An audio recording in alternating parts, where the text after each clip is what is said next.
Back home for a short stretch between birding in the Midwest and the Pacific Northwest, we decided to chase a nemesis bird.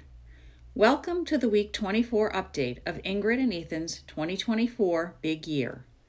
Every birder, or birding couple, has a nemesis bird, a bird that eludes you, regardless of how hard you try. The bird that flew off just before you arrived, or flew back in just after you got on the highway heading home.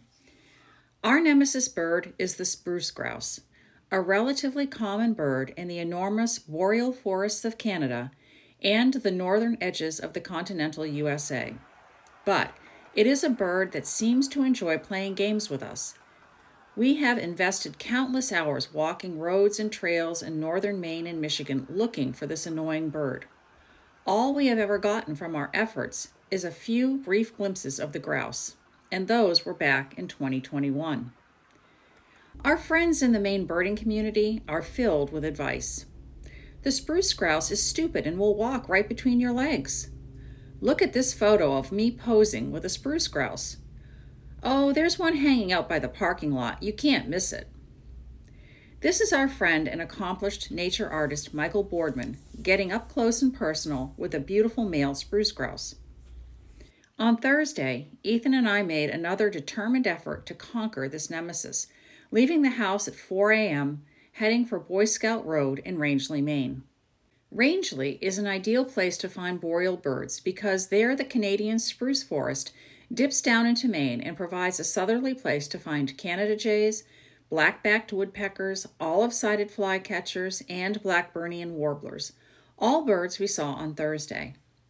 At about 6:30 a.m., we turned our car onto rutted and muddy Boy Scout Road, driving 10 miles an hour with our windows down so we could hear the birds and provide easy access to mosquitoes looking for a quick snack. After about a mile, we saw two orange-brown blobs a ways down the road, a mother spruce grouse and a single chick.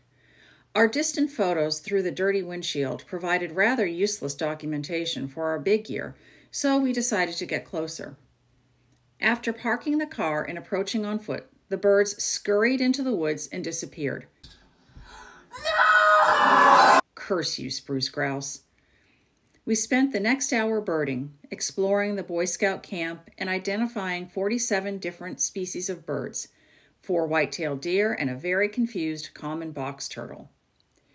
Then, as we were walking down a quiet spruce-lined trail with the forest floor covered with moss, I heard a cooing sound. There's chicks on the ground here. I see little chicks walking on the ground here. The mama spruce grouse was calling to her young, trying to get them away from the big year birders. Ethan managed to get some great photos of mama. Finally, after years of frustration, we got good views of a spruce grouse and decent photos to boot. And we didn't just see one, we saw 6. Yes, you heard that right, 6. Now we need to find one of the spectacular males. On our way home from Rangeley, we discovered that there was only one bird being seen in all of New England that we hadn't ticked off during our big year, a common murre, a bird we should easily get next weekend in Washington State. Tune in next week to see how we did in Washington and Oregon. In the meantime, check out our 575 big year birds, all in 60 seconds.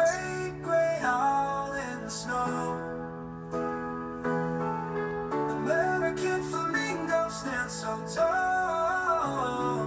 Golden eagle rules them all.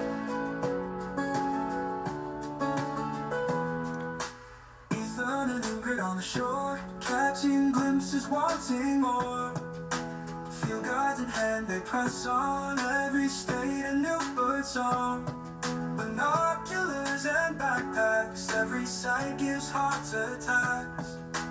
Patience and adventures call, flying high to find them all.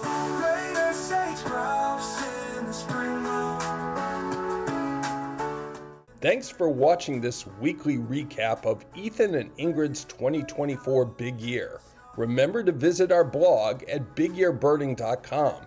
If you're watching this on YouTube, click the subscribe button And if you want more of this silliness, we also have a Facebook and Instagram page. Happy birding!